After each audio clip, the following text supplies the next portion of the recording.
Hello hi hope you are doing good. నేను మీ Telugu trader Shyam. మీ ట్రేడింగ్లో సక్సెస్ అయ్యేంత వరకు నా సపోర్ట్ మీకు ఎప్పుడు ఉంటుంది. సో ఈ వీడియోలో మనం క్రిప్టో కరెన్సీ గురించి మాట్లాడుకుందాము. క్రిప్టో కరెన్సీ యొక్క ఫండమెంటల్స్ ఏంటి, అలాగే ట్రేడింగ్ ఎలా చేయాలి, అలాగే ఇంపార్టెంట్ టెర్మినాలజీ ఏంటి, అలాగే స్టాక్ మార్కెట్కి క్రిప్టో కరెన్సీ మార్కెట్స్కి ఉన్నటువంటి మేజర్ డిఫరెన్సెస్ ఏంటి, అలాగే అడ్వాంటేజెస్ ఏంటి, డిసడ్వాంటేజెస్ ఏంటి, ఇవన్నీ కూడా మనం ఈ వీడియోలో అయితే డిస్కస్ చేసుకుందాం. అలాగే క్రిప్టో కరెన్సీ లీగలా కాదా ఇండియాలో, అండ్ అలాగే ఒకవేళ ట్రేడింగ్ చేస్తే ట్యాక్స్ ఎంత పడుతుంది, ఆ డీటెయిల్స్ అన్నీ కూడా మనం ఈ వీడియోలో అయితే డిస్కస్ అయితే చేద్దాము. సో ఫస్ట్ టైం కనుక మీరు మన ఛానల్ని విజిట్ చేస్తుంటే కనుక డెఫినెట్గా సబ్స్క్రైబ్ చేసుకోండి, ఎందుకంటే ఇక్కడ ట్రేడింగ్ గురించి మాత్రమే చెప్పబడుతుంది. And let's get in to the వీడియోలోకి వెళ్ళే ముందు తెలుసు కదా, లైక్ చేయడం అయితే మర్చిపోవద్దు.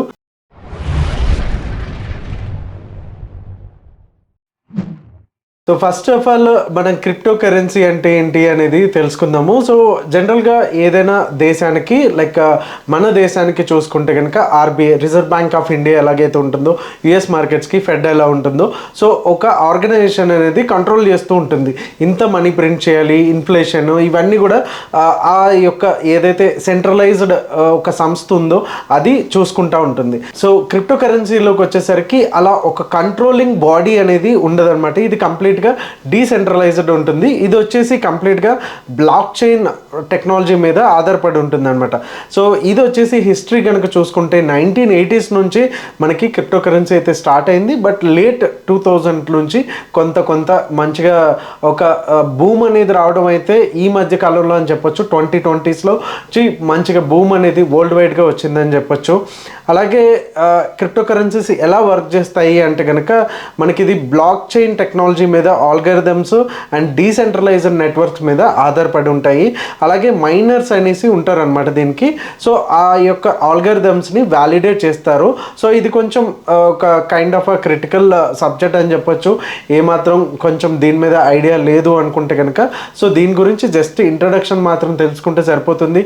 ఒకటి, బ్లాక్ చైన్ మీద ఇది పనిచేస్తుంది, అండ్ డీసెంట్రలైజ్డ్ అంటే ఒక కంట్రోలింగ్ అథారిటీ అనేది దీని మీద ఉండదు. సో అంతవరకు తెలుసుకుంటే మన ట్రేడింగ్ పర్స్పెక్టివ్లో సరిపోతుంది. సో దీనివల్ల అడ్వాంటేజ్ ఏంటి అంటే కనుక జనరల్గా బ్యాంక్స్లోంచి ట్రాన్సాక్షన్ చేసినప్పుడు మనకి ప్రతి ట్రాన్సాక్షన్ కూడా అక్కడ లెడ్జర్లో అయితే నోట్ అవుతుంది, అండ్ దానికి ట్యాక్స్ కూడా కట్టాల్సి వస్తుంది. సపోజ్ మనం ఒక కార్ కొన్నా ఆర్ గోల్డ్ కొన్నా ఏదైనా సరే మన బ్యాంక్లోంచి వెళ్ళినప్పుడు బ్యాంక్లో పలానా ఖాతాలో 1 లక్ష రూపాయలు బ్యాలెన్స్ ఉంటే దాంట్లోంచి ఈ పలానా పర్టికులర్ యూజర్ వచ్చేసి 20,000 వినియోగించారు అనేసి అక్కడ రికార్డ్ అవుతుంది. ఇక్కడికి వచ్చేసరికి అడ్వాంటేజెస్ ఏంటంటే క్రిప్టో కరెన్సీలో మనకి ఎవరు కూడా రికార్డ్ అనేది చేయరు కాబట్టి ఒకటి, ట్యాక్స్ అనేది కట్టాల్సిన పనే లేదనమాట. సో మీరు ఇక్కడ నుంచి ఒక 10 lakhs ఆ 20 lakhs పంపించాలి అనుకుంటే కనుక బిట్ కాయిన్ రూపంలో కానీ ఆర్ క్రిప్టో కరెన్సీ రూపంలో కానీ పంపించాలి అనుకుంటే కనుక గవర్నమెంట్ ఇది కూడా రికార్డ్ అవ్వకుండా కూడా పంపించడానికి ఛాన్సెస్ అయితే ఉంటాయన్నమాట. సో క్రిప్టో కరెన్సీలో రిస్క్ అండ్ ఛాలెంజెస్ ఏముంటాయంటే క్రిప్టో కరెన్సీస్ వచ్చేసి వాలటైలిటీ చాలా ఎక్కువ ఉంటుంది, అలాగే security breaches and regulatory uncertainties. అంటే లైక్ ఒక గవర్నమెంట్ ఇప్పుడైతే క్రిప్టోని అలో చేస్తుంది, ఓకే, ఇంకొక గవర్నమెంట్ మారిందనుకోండి, అది క్రిప్టో కరెన్సీ మంచిది కాదు, దీన్ని ఇప్పటికిప్పుడు బ్యాన్ చేస్తున్నాం అంటే కనుక అలాంటి రిస్క్ అయితే దీంట్లో అయితే ఉంటాయి. నార్మల్ రెగ్యులర్గా ఉండే స్టాక్ మార్కెట్లో అలాంటి రిస్క్ అయితే చాలా వరకు దీంట్లో లాగా ఉండదన్నమాట. అది మెయిన్ రిస్క్ అని చెప్పొచ్చు. అండ్ అలాగే ఎక్కువ శాతం దీని మీద ఉన్నటువంటి రెగ్యులేషన్స్ కావచ్చు, టెక్నాలజీ మీద ఆధారపడి రిస్క్ అయితే దీని మీద ఉంటుందన్నమాట. సో ఇప్పటి వరకు అయితే దీన్ని లైక్ కొన్ని ఎక్స్చేంజెస్ నుంచి హ్యాకింగ్ అలాంటివి అయితే చేస్తున్నారు. సో ఇలాంటివి ఇంకా ఫ్యూచర్లో కనుక వస్తే కనుక, ఎందుకంటే ఇది కరెన్సీ లాగా మనకి ఫిజికల్ ఫామ్లో ఉండదు, అంతా కూడా డిజిటల్లో ఉంటుంది. సో ఒక్కసారి ఆ చైన్ ఎవరైనా డిస్టర్బ్ చేయడం అనేది ఇట్స్ నాట్ దట్ ఈజీ, అంత పాసిబుల్ అయితే కాదు. ఇన్ కేస్ ఒకవేళ అది పాసిబుల్ అయితే కనుక డెఫినెట్గా అది కూడా మనకి రిస్క్గా అయితే ఉంటుంది ఇన్ ఫ్యూచర్లో. అండ్ మనం నెక్స్ట్ తెలుసుకునేది క్రిప్టో కరెన్సీ ఎక్స్చేంజెస్. సో మనకి ఎలా అయితే స్టాక్ ఎక్స్చేంజెస్ అయితే ఉన్నాయో, ఒక స్టాక్ని, ఒక ఏబీసీ స్టాక్ని ఒక స్టాక్ ఇన్వెస్టర్ దగ్గర నుంచి ఇంకొక ఇన్వెస్టర్కి ఎలాగైతే మారుతుందో మనకి ఇక్కడ కూడా క్రిప్టో కరెన్సీ ఎక్స్చేంజెస్లో కూడా ఒకళ్ళ దగ్గర నుంచి ఇంకొకరికి ఎక్స్చేంజ్ చేసుకోవడానికి ఉంటుందన్నమాట. అంటే సపోజ్ ఫర్ ఎగ్జాంపుల్ బిట్ కాయిన్ని నేను 1 lakhకి బై చేయాలనుకుంటున్నాను, వేరే వాళ్ళు 1,01,000కి సెల్ చేయాలనుకుంటున్నారు. సో వీళ్ళిద్దరిని, ఈ బయర్ని సెల్లర్ని కలిపేదానికి ఒక ఎక్స్చేంజెస్ అయితే ఉన్నాయి. సో ఇవి అయితే వరల్డ్ వైడ్గా ఉన్నాయి, మనకి కూడా ఇండియాలో కూడా అవైలబుల్ అయితే ఉన్నాయి. అండ్ ఇంకొకటి మెయిన్ ఇంపార్టెంట్ థింగ్ ఏంటంటే క్రిప్టో కరెన్సీలో చాలా వరకు ఉన్నాయి. సుమారుగా మనకి 11,000 కరెన్సీలు అయితే ఇప్పటి వరకు అయితే నోట్ చేసి అయితే ఉన్నాయి. కానీ మనకి వరల్డ్ వైడ్గా మార్కెట్ క్యాపిటలైజేషన్ ప్రకారం అయితే టాప్ 10 క్రిప్టో కరెన్సీస్ ఏమున్నాయని చూసుకుంటే కనుక ఫస్ట్ వచ్చేది టాప్ 1లో బిట్కాయిన్, అలాగే Ethereum and XRP and Tether, Solana. So మనం రెగ్యులర్గా వచ్చేసరికి BTC అండ్ ETH, అదే Ethereum and Solana and XRP అనేది రెగ్యులర్గా ట్రేడ్ అయితే చేస్తూ ఉంటాము. అలాగే 6th వచ్చి BNB అండ్ తర్వాత 7th వచ్చి USDC అండ్ తర్వాత 8th వచ్చి doge coin and cardano 9th coin and tron. ఇవి వచ్చేసి ఇప్పటి వరకు ఈ వీడియో రికార్డ్ అయితే చేస్తున్నప్పటి నుంచి ఈ డేట్ వరకు కూడా టాప్ 10గా ఉన్నాయి. ఇవి మార్కెట్ క్యాప్ అటు ఇటు అయ్యే కొద్దీ టాప్ 1లోంచి 2కి అలా మారుతూ ఉంటాయి అన్నమాట. సో ఇకపోతే ఫ్యూచర్స్ ఏంటి అండ్ స్టాక్ మార్కెట్స్కి అండ్ క్రిప్టో మార్కెట్కి కంపారిజన్. చాలామంది మనం లైవ్స్ పెట్టినప్పుడు కూడా అడుగుతూ ఉంటారు, స్టాక్ మార్కెట్ బెటరా, ఇండియన్ స్టాక్ మార్కెట్ బెటరా, క్రిప్టో బెటరా అనేసి. సో మెయిన్ డిఫరెన్సెస్ ఏమున్నాయని చూసుకుంటే కనుక టైమింగ్స్. ఫస్ట్ వచ్చి మన ఇండియన్ మార్కెట్ వచ్చేసి 9:15 నుంచి, అఫ్కోర్స్ 9 o'clock నుంచి కూడా ప్రీ మార్కెట్ నుంచి 3:30 వరకు అయితే వర్క్ అవుతుంది. అండ్ ఆన్ వర్కింగ్ డేస్ మాత్రమే, దీనికి public holidays and Saturday Sunday work అయితే అవ్వు. కానీ క్రిప్టో మార్కెట్ మాత్రం 24/7 వర్క్ చేస్తూనే ఉంటుంది, హాలిడేస్ అనేవి ఉండవు అండ్ వీకెండ్స్లో కూడా వర్క్ అయితే చేస్తూ ఉంటుంది. నెక్స్ట్ రిటర్న్స్ ఆర్ ROI అనుకుంటే స్టాక్ మార్కెట్లోకి వచ్చేసరికి క్రిప్టో కన్నా కొంత తక్కువ ఉంటుంది, ఎందుకంటే క్రిప్టోలోకి వచ్చేసరికి హయ్యర్ రిటర్న్స్ ఉంటుంది. రీసెంట్గా మనం చూడవచ్చు 92,000 నుంచి బిట్ కాయిన్ 1,06,000 దాకా వెళ్ళింది. సో ప్రీవియస్గా ఉన్నటువంటి సినారియోలో కూడా ఇలాంటి పెద్ద పెద్ద మూవ్స్ అనేవి వస్తాయి. కరెక్ట్గా మనం మూవ్ని పట్టుకుంటే కనుక దీనికన్నా ఎక్కువ క్యాప్చర్ అయితే చేయొచ్చు దీంట్లో రిటర్న్స్ కోసం. సో సెంట్రలైజేషన్కి వచ్చేసరికి మనకి గవర్నమెంట్ కంట్రోల్లోనూ ఉంటుంది కంప్లీట్గా స్టాక్ మార్కెట్ వచ్చేసి. ఇది వచ్చేసి డీసెంట్రలైజ్డ్, అంటే ఎటువంటి గవర్నమెంట్ కానీ ఎటువంటి అథారిటీ కానీ క్రిప్టో మార్కెట్ని కంట్రోల్ అయితే చేయలేదు. అండ్ క్యాపిటల్ వైజ్గా చూసుకుంటే కనుక మనకి హయ్యర్ రిక్వైర్మెంట్ స్టాక్ మార్కెట్లోకి వచ్చేసరికి ఈవెన్ ఆప్షన్ సెల్లింగ్ అయినా ఆప్షన్ బయింగ్ అయినా సరే ఆర్ క్యాష్ మార్కెట్లో చేసినా సరే ఎక్కువ క్యాపిటల్ అనేది కావాలి. బట్ క్రిప్టో మార్కెట్లోకి వచ్చేసరికి కంప్లీట్గా చాలా తక్కువ క్యాపిటల్తో మనం ట్రేడింగ్ అయితే చేయొచ్చు. అండ్ ఎంత మార్జిన్ కావాలి అనేది కమింగ్ అప్ స్లైడ్స్లో మనం డిస్కస్ అయితే చేసుకుందాం. అలాగే లివరేజ్కి వచ్చేసరికి క్యాష్ మార్కెట్లో స్టాక్ మార్కెట్లోకి వచ్చేసరికి mostly limited leverage or no leverage ఉంటుంది. బట్ ఇక్కడికి వచ్చేసరికి హైయెస్ట్ లివరేజ్ అనేది మనకి ప్రొవైడ్ చేస్తారు. అండ్ రిలయబిలిటీ వచ్చేసరికి స్టాక్ మార్కెట్ వచ్చేసి చాలా రిలయబుల్గా ఉంటుంది, చాలా నమ్మకంగా ఉంటుంది. అండ్ ఎందుకంటే గవర్నమెంట్, సెబీ, RBI ఇవన్నీ కూడా ఉంటాయి కాబట్టి వీటికి అనుసరణలో వర్క్ అవుతుంది కాబట్టి ప్రతిదీ కూడా కంప్లైంట్స్ ఫాలో అవ్వాలి కాబట్టి స్టాక్ మార్కెట్ వచ్చేసి చాలా నమ్మకమైనదిగా మనం చెప్పుకోవచ్చు.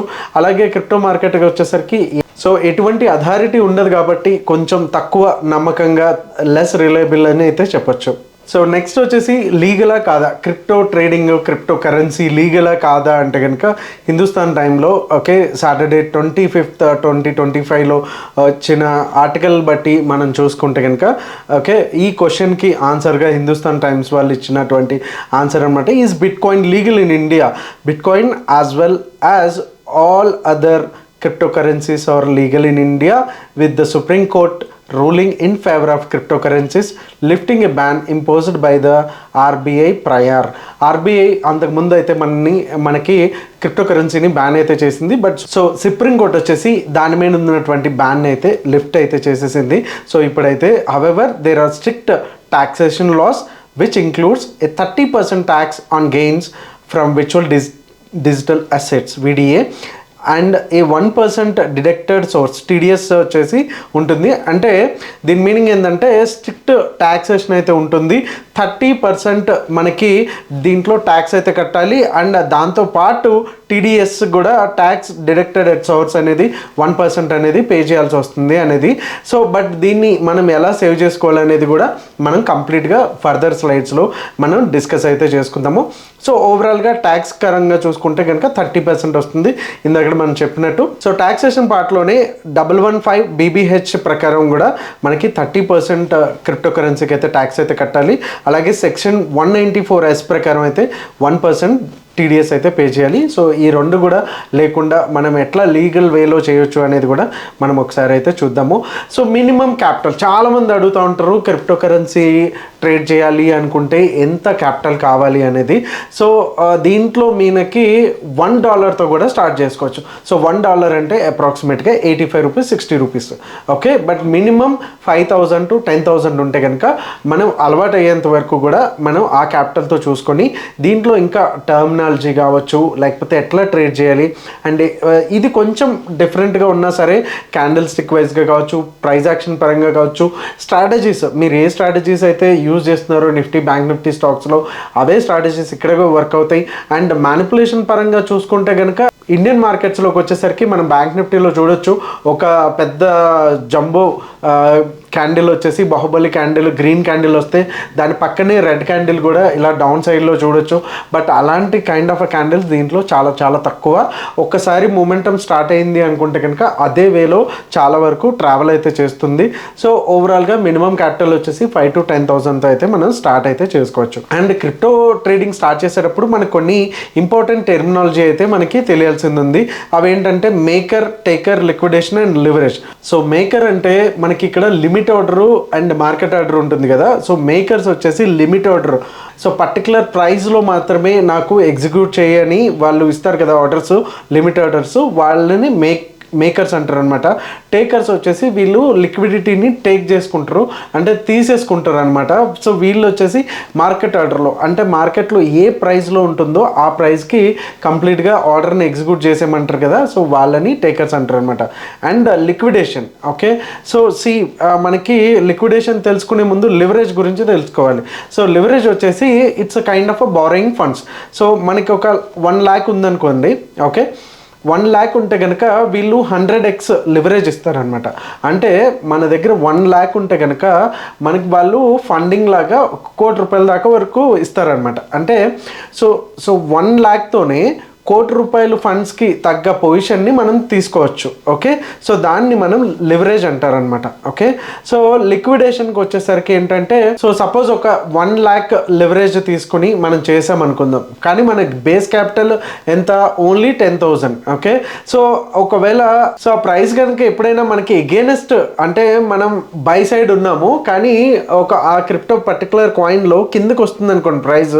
సో మనం 10,000 కనుక అయిపోతే కనుక అక్కడ లిక్విడేషన్ అయిపోతుంది, ప్లస్ మన పొజిషన్ ఏదైతే ఉందో క్లోజ్ అయిపోతుంది, లెస్ వాల్యూకి అయితే వెళ్ళదు అనమాట. అంటే మనం ఏదైతే 10,000 బేస్ క్యాపిటల్ ఉందో అది మొత్తం వాడేసుకుంటే కనుక లాస్ రూపంలో అది కట్ అయిపోతుంది. సో క్రిప్టోలోకి వచ్చేసరికి మనం డెల్టా ఎక్స్చేంజ్ అకౌంట్ అయితే యూజ్ చేస్తాము. ఇది వచ్చేసి సెంట్రల్ గవర్నమెంట్ అలాగే FIU ఫైనాన్షియల్ ఇంటెలిజెన్స్ యూనిట్ ద్వారా కూడా రిజిస్టర్ అయితే అయ్యింది. సో ఇది వచ్చేసి మనకి టెర్మినల్ అయితే ఇలా కనిపిస్తుంది అనమాట. ఇప్పుడు మనం చేసేది మనకి ఇక్కడ ఫ్యూచర్స్లో కనిపించేది ఇక్కడ మార్కెట్స్ అని ఉంది కదా, ఫస్ట్ ఆప్షన్, ఇక్కడ నుంచి వెళ్దాం.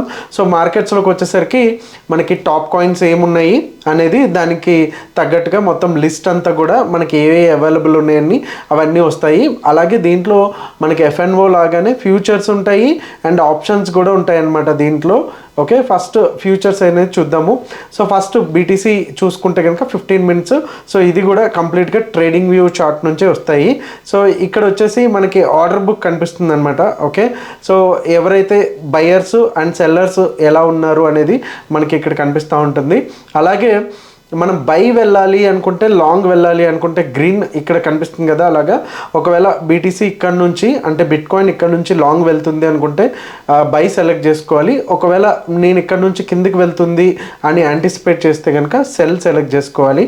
ఓకే, మనం ఇందాక మాట్లాడుకున్నాం కదా లివరేజ్, అంటే మనకున్న క్యాపిటల్కి మనం 10x 25x 200x ఎంత కావాలి అనేది లివరేజ్ అనేది ఇక్కడ సెలెక్ట్ చేసుకోవచ్చు. సో బట్ నేనైతే ఆల్వేస్ సజెస్ట్ చేసేది 10 to 25x. సో ఇది వచ్చేసి లివరేజ్ అనేది రెండు వైపులా పదునున్న కత్తి అనమాట. సో మనకి ప్రాపర్గా ట్రేడింగ్ మీద బాగా పట్టుంది, ఎక్స్పీరియన్స్ ట్రేడర్ అనుకుంటే కనుక ₹1,00,000 క్యాపిటల్తోనే మీరు 50 లక్షలు ఉన్నటువంటి పొజిషన్ అయితే తీసుకోవచ్చు. అదే ఎక్కువ నాలెడ్జ్ లేదు, ఎక్కువ ట్రేడింగ్ ఎక్స్పీరియన్స్ లేదు అనుకుంటే కనుక వాళ్ళు క్యాపిటల్ని పోగొట్టుకోవడం కూడా చాలా ఫాస్ట్గా అయిపోతుంది. సో అందుకని లివరేజ్ అనేది తక్కువ అయితే తీసుకోండి. అండ్ ఇందాక మనం చెప్పుకున్నాం కదా, maker and taker, limit order, market order. So in case ఒకవేళ మీరు లిమిట్ ఆర్డర్ ప్లేస్ చేయాలి అనుకుంటే కనుక ఇక్కడ లిమిట్ అని ప్రెస్ చేయండి. అండ్ ఇక్కడ ఎంత ఉంది, 104,331 ఉంది కదా. సో ఇన్ కేస్ ఒకవేళ ఆ ప్రైస్ కావాలి అనుకుంటే, లేదు అనుకుంటే బెస్ట్ ఆఫర్ అయినా ప్రెస్ చేయండి. అండ్ ఎంతవరకు తీసుకుందాం అనుకుంటున్నారు, మీరు ఒక బీటీసీ తీసుకోవాలి అనుకుంటే కనుక మీకు $4 అయితే అవుతుంది. అదే 10 బీటీసీ తీసుకోవాలనుకుంటే $41 అయితే అవుతుంది మీకు ఇక్కడ. Okay, so by and cell కూడా ఇక్కడ వస్తాయి. ఓకే, సో ఇన్ కేస్ ఇక్కడ నుంచి మీరు బై చేయాలి అనుకుంటే కనుక బెస్ట్ బిడ్ అని టైప్ చేసి అండ్ బై మీద క్లిక్ చేస్తే ఇక్కడ ప్లేస్ ఆర్డర్ అని అడుగుతుంది, కన్ఫర్మేషను. సో కన్ఫర్మ్ చేసేయండి ప్లేస్ ఆర్డర్ అనేసి, ఆర్డర్ సబ్మిటెడ్ అని వస్తుంది. సో మనం లిమిట్ ఆర్డర్ ఇచ్చాం కాబట్టి ఇంకా ఎగ్జిక్యూట్ అయితే అవ్వలేదు. ఒకవేళ ఎగ్జిక్యూట్ అయితే కనుక మనకి ఇక్కడ కింద వస్తుంది. అప్పటి వరకు ఇది ఓపెన్ ఆర్డర్లో అయితే ఉందన్నమాట ఇంకా.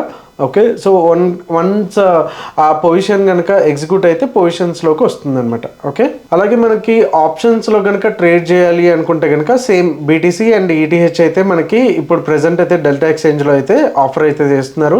సేమ్ ఇక్కడ మనకి ఎలాగైతే ఓటీఎమ్స్ ఇవన్నీ కూడా కాల్ సైడ్ మీరు ఇక్కడ చూడొచ్చు కాల్స్ అని, అండ్ ఇక్కడ పుట్స్ అని చూడొచ్చు.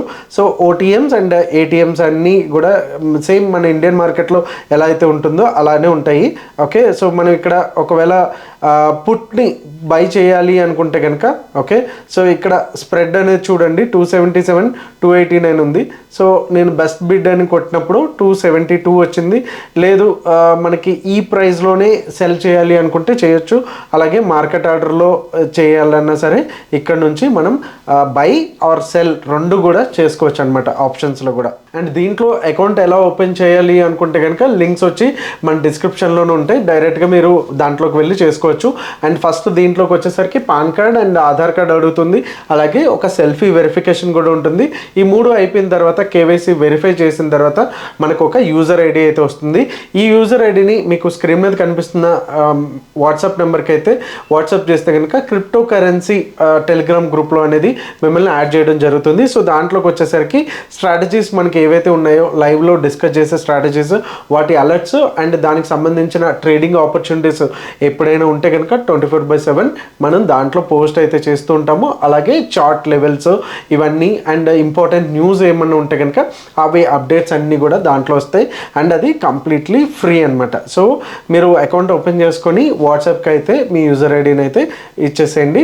అండ్ దీంట్లోకి వచ్చేసరికి స్ట్రాటజీస్ నేనైతే ఏం డిస్కస్ చేయట్లేదు. ఎందుకు అంటే కనుక మన ఛానల్లోనే చాలా వరకు బ్యాంక్ నిఫ్టీ కావచ్చు, నిఫ్టీ కావచ్చు, ఉన్నటువంటి స్కాల్పింగ్ కావచ్చు, ఇంట్రాడే కావచ్చు, అలాగే పొజిషనల్ స్వింగ్ కావచ్చు, ఏవైనా సరే దీంట్లో కూడా మంచిగా పనిచేస్తున్నాయి. మీరు ఒకసారి బ్యాక్ టెస్ట్ చేసుకొని అండ్ కాన్ఫిడెన్స్ వచ్చిన తర్వాత చిన్న క్వాంటిటీతో ట్రై చేసి ఓకే అనుకుంటే దాన్ని బట్టి లివరేజ్ తీసుకుని, అంటే అది కూడా లిమిటెడ్ లివరేజ్ తీసుకుని మంచిగా ట్రేడ్ అయితే చేసుకోవచ్చు. సో మీకు ఇంకేమైనా డౌట్స్ ఉంటే కనుక డెఫినెట్గా కామెంట్ సెక్షన్లో అడగండి. సో ఈ వీడియోలో డిస్కస్ చేసిన అంశాలన్నీ కూడా క్లియర్ అనుకుంటే కనుక కామెంట్ చేయండి క్లియర్ అనేసి. So hope you like this video. And మీ ఫ్రెండ్స్లో ఆర్ ఫ్యామిలీ మెంబర్స్లో ఎవరైతే క్రిప్టో ట్రేడింగ్ గురించి ఇంట్రెస్టింగ్గా ఉంటారో వాళ్ళకైతే ఈ వీడియోని అయితే ఖచ్చితంగా షేర్ చేయడం మర్చిపోద్దు. Thank you so much. మీ తెలుగు ట్రేడర్ శ్యామ్. జై హింద్.